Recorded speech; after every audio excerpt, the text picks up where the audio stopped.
Today is draft day. The 2019 NHL Draft gets underway tonight with the first round selections, and as we know, there's been all kinds of chatter and speculation leading up to this big day. Which teams are most likely to be the most active trading players and picks? I'll give you the top 10 teams that I think are going to be active tonight coming up next.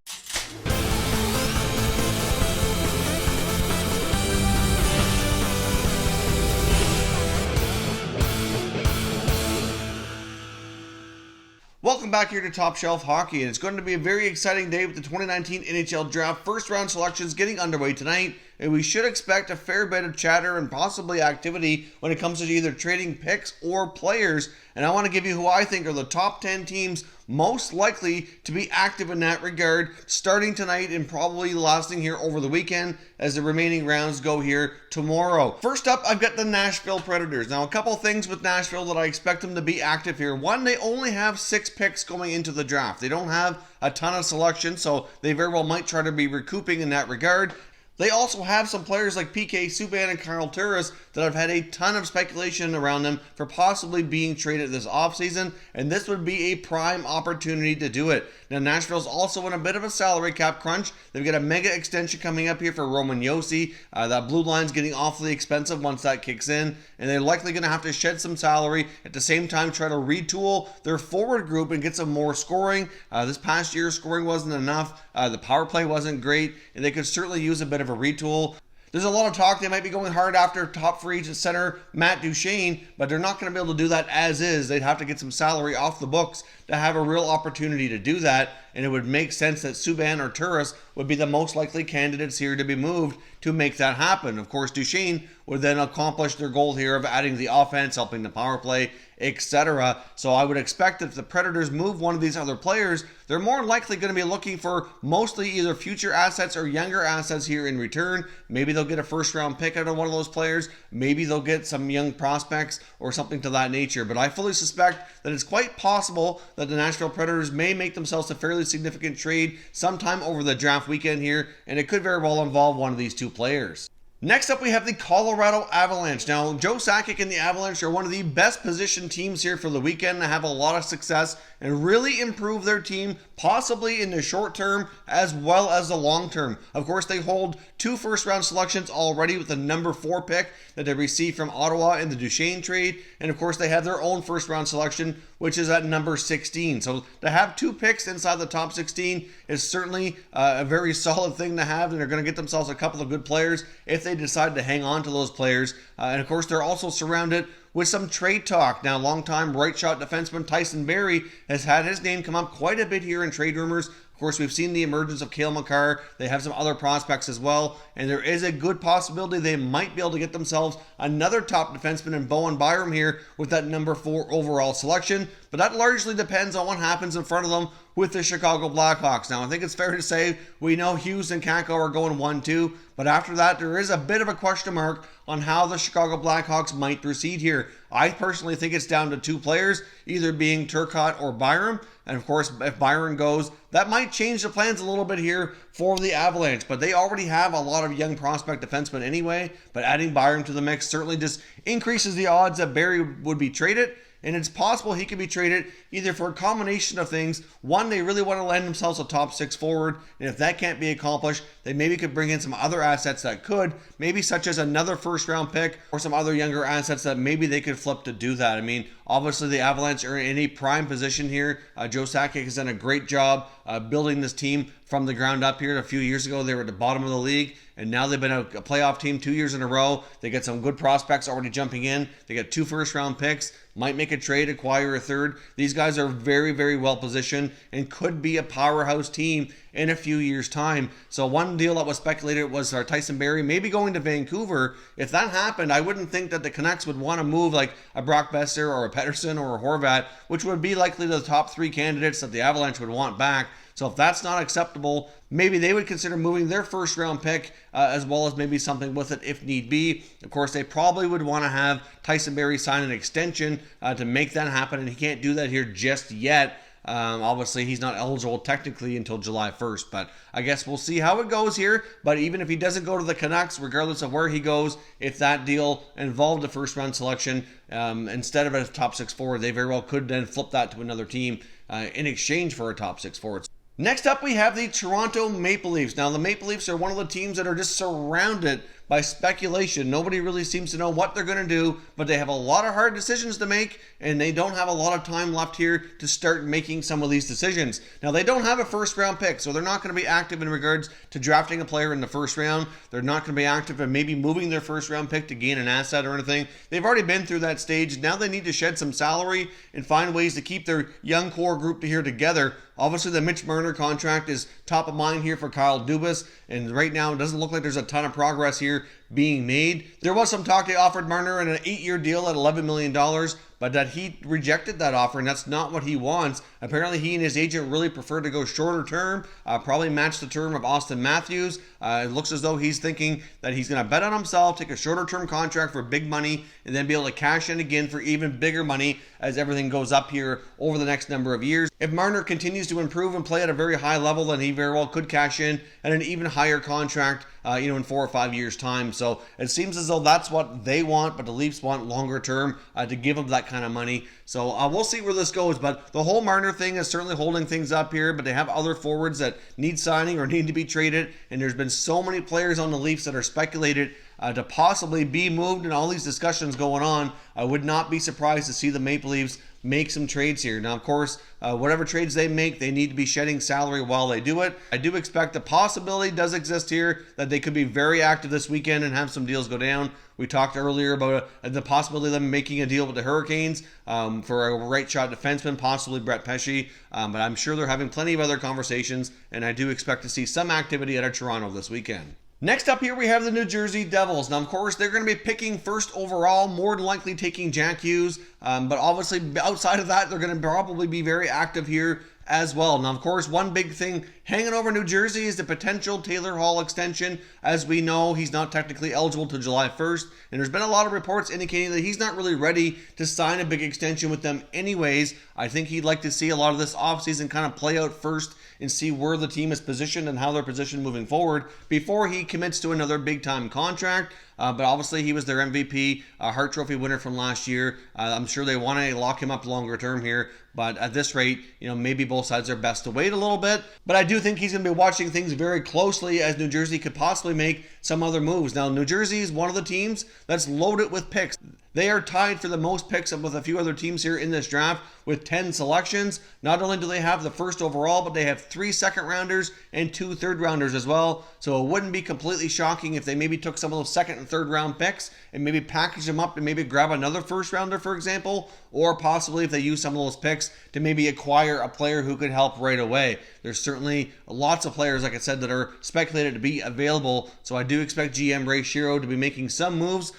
Next up, we have the Carolina Hurricanes. Now, the Hurricanes are going to be an interesting team to watch here as well. We've heard GM Don Waddell say here in the last couple of days that he's not confident he can get either of his goalies from this past year signed to new contracts. Obviously, Peter Mrazek and Curtis McElhinney are both unrestricted free agents, or pending unrestricted free agents as of July the 1st here. Obviously, they've had contract talks with both, and it kind of made it sound like neither scenario was really working out all that well. Personally, I think Mrazek is looking to get paid like a more established starting goaltender. Over the last couple of years, he's certainly been inconsistent with the Carolina, certainly on a short-term deal, and did really well. And now he's looking to cash in, whereas most people around the league, and you hear many people's opinions about Mrazek, he did have a good year, but I'm not sure that any team is really going to give him a boatload of money here just yet. But there's not really a lot of goalie openings around the league either. There was some chatter that the Oilers had asked permission to Carolina to speak with Mrazek, but they were denied. They still don't want to give up on that situation and want to attempt to have exclusive rights here with them until the free agent window period opens. But of course, the connection in Detroit would be Ken Holland, who originally would have drafted him and had him in the Red Wings organization. So obviously he's quite familiar with him. So that's a possibility, but I don't really see the Oilers needing Mrazek after what they're paying Koskinen, and I don't see them being able to move Koskinen with that contract. So either way, the only other landing spot I could see that would make sense for Mrazek would be if Bobrovsky leaves Columbus as expected, that they're going to be looking for a new starter, and they might very well overpay because they likely have a lot of cap space and they need to make something happen to get a relatively NHL. And they'll have to make something happen to get somebody with experience between the pipes there. So I guess we'll see what happens with the Hurricanes goaltending situation, but they might even be able to make a move here with all their selections to maybe acquire another goalie if they don't think that both these guys are going to be back. Now the Hurricanes have 10 total selections as well, like New Jersey, and they have 3 second rounders. So regardless of what the Hurricanes do, even if they decide not to address goaltending, I could see them maybe trying to address other needs by packaging up some picks to maybe acquire a scoring forward, or possibly even moving up in the draft and using those multiple second rounders to maybe get another first rounder or something to that effect. Obviously, there's been a lot of talk about the Canes and the Leafs maybe hooking up on a trade, maybe trading one of their right shot defensemen for a forward or two with the Leafs, and I can possibly see that happening as well. Either way, just like last year, I think the Hurricanes are going to be very active here at this draft. Next up, we've got the Los Angeles Kings, who I do think have a strong possibility of being active as well. Like some of the last few teams I've mentioned here, they also have 10 selections in this draft, including multiple first-round selections.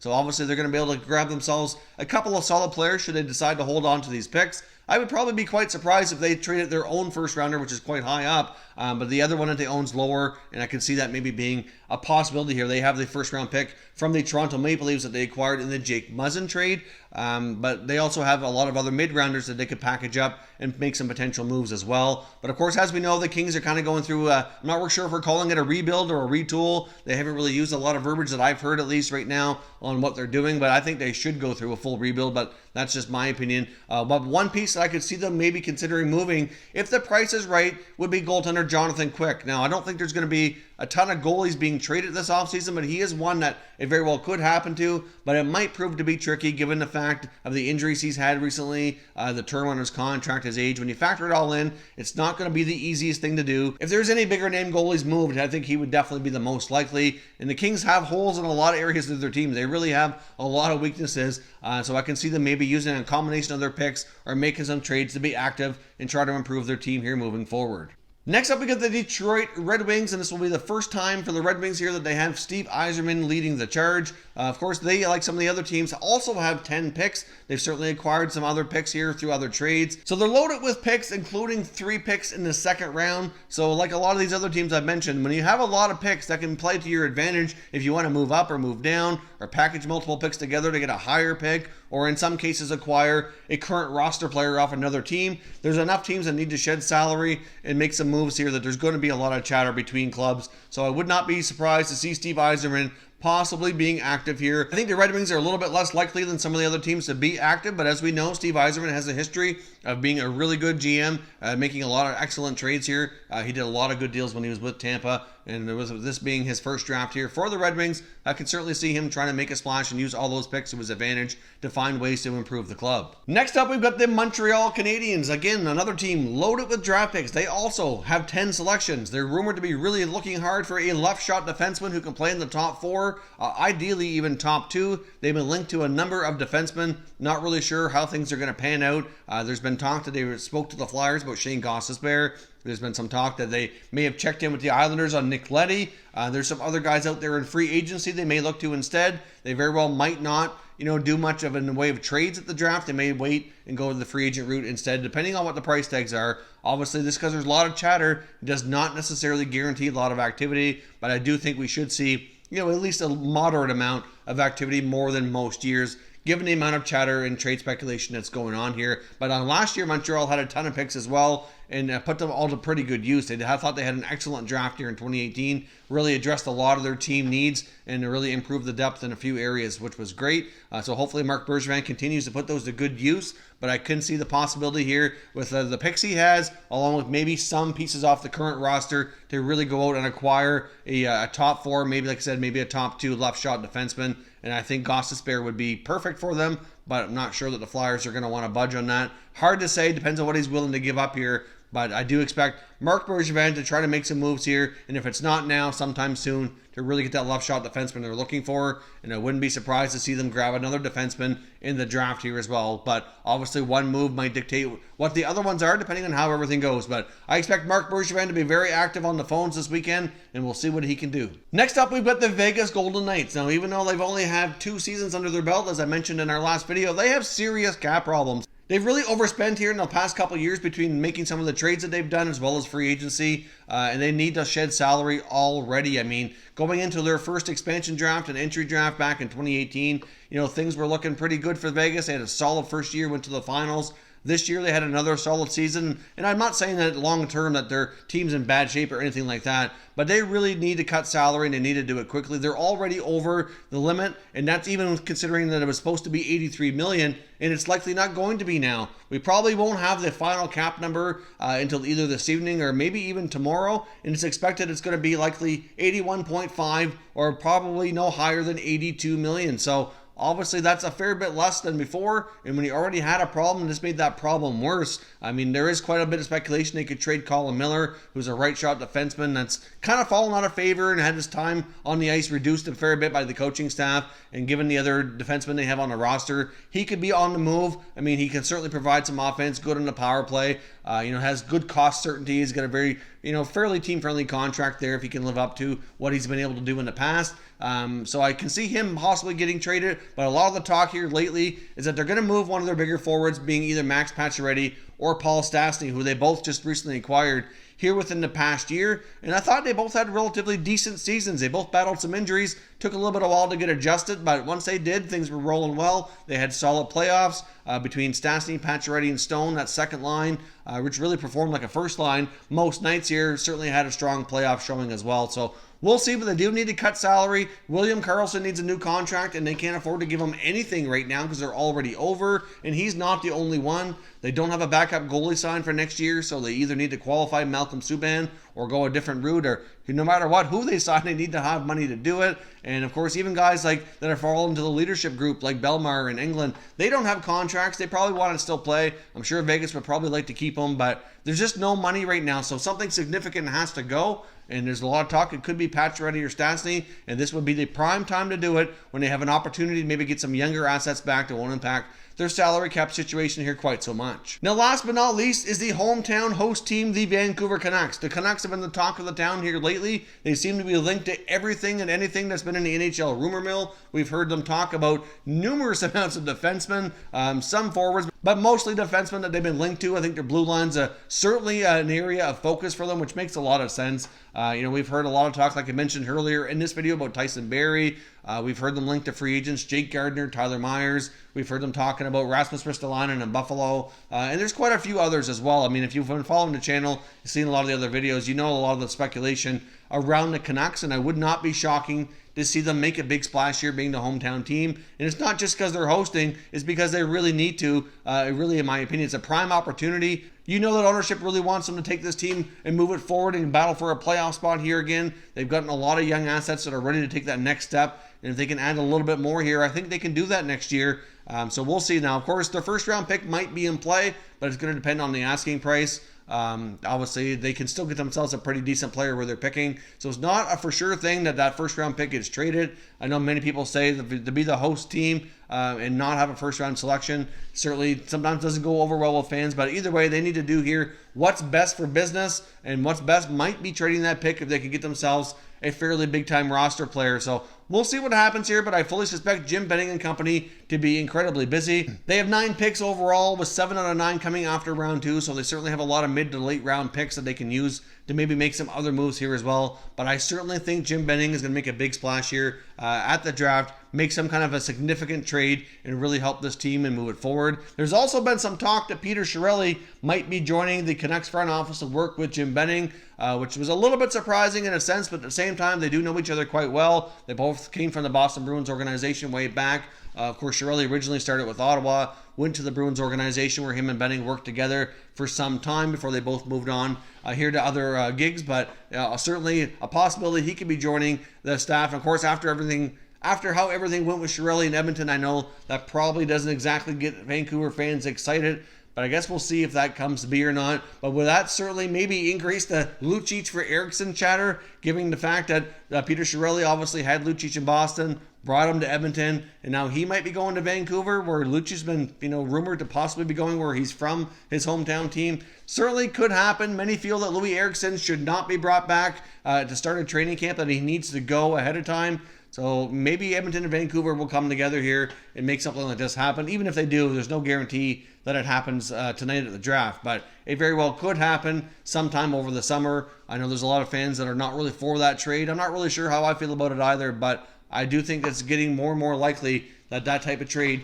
very well just might happen. Of course, as always, I'd love to hear your thoughts and predictions of what might go down here at the NHL Draft. Of course, a lot of the activity should be tonight in the first round, but there very well could be a fair bit of activity tomorrow as we go through rounds 2 through 7. I know last year there was some as well, and I fully suspect with all the talk and speculation and rumors here that we could see a lot of teams either trading picks, trading players, and we could have ourselves a ton of activity in an incredibly busy weekend of hockey news. So stay tuned to Top Shelf Hockey. I'll be posting tons of content here as everything goes down. So I'll do my best to keep you up to date with all the latest news. Thank you very much for watching, and I will catch you next time.